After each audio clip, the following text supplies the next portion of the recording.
ইনকিলাব মঞ্চের মুখপাত্র শরীফ ওসমান হাদিকে তাকে কিছুক্ষণের মধ্যেই নেওয়া হবে সিঙ্গাপুরে, অর্থাৎ সেই লক্ষ্যে উদ্দেশ্যে রওনা হবে এখান থেকে।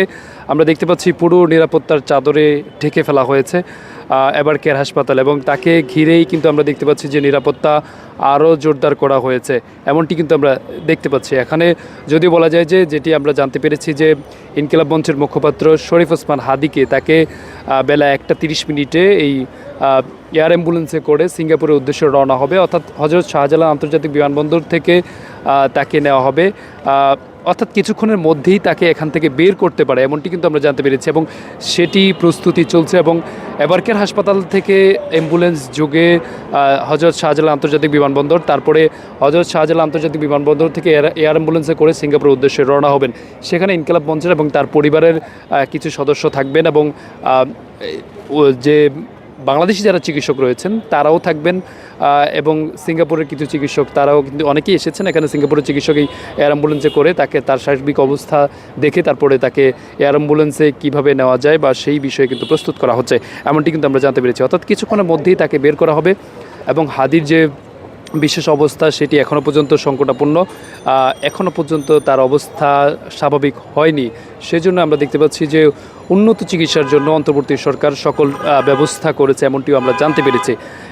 এছাড়া যদি বলে রাখি সেটি হচ্ছে যে এবারকার হাসপাতাল জুড়ে আইনশৃঙ্খলা বাহিনী পুরোপুরি তৎপর রয়েছে। এখানে বিজিবি সদস্য এবং পুলিশ সদস্যরা কিন্তু পুরোপুরি তৎপর রয়েছে।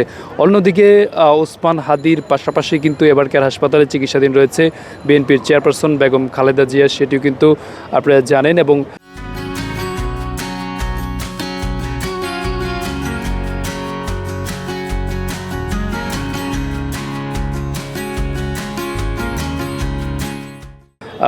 তিনিও কিন্তু তার অবস্থা এখনও পর্যন্ত সংকটাপন্ন, তিনিও কিন্তু পরিস্থিতি এখনও তার শরীরের অবস্থা অপরিবর্তিত রয়েছে। অর্থাৎ হাদির অবস্থা যেটি বলা যায় যে তার অবস্থা যেহেতু সংকট এখনও পর্যন্ত কাটেনি, এবং তার 72 ঘন্টা অবজারভেশন করেছে, এবং সেই অবজারভেশন থেকে বলা হয়েছে যে আসলে তার পরিস্থিতি উন্নত করতে হলে তাহলে তাকে বিদেশে নেওয়া হবে। এবং গতকাল রাতে একটি ভিডিও কনফারেন্সের মাধ্যমে প্রধান উপদেষ্টার সাথে বৈঠক এবং সকল চিকিৎসকদের সাথে কিন্তু একটি বৈঠক হয়। আমরা দেখতে পাচ্ছি যে এখানে আইনশৃঙ্খলা বাহিনী, পুলিশ, ডিবি এবং র্যাব, বিজিবি সকল সদস্যরা কিন্তু মোতায়েন করা হচ্ছে, অর্থাৎ তৎপর রয়েছে কোনোভাবেই যেন কোনো দিকে কোনো ঘটনা যেন না ঘটতে পারে সেই জন্য কিন্তু পুরোপুরি প্রস্তুত রয়েছে।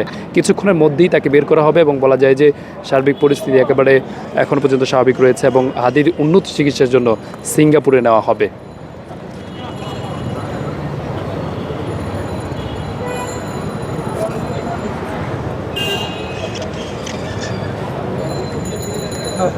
ব্রিফ তো করবেই, ব্রিফ না করে তো বের করবে, যে কোনো সময় ব্রিফ করতে পারে।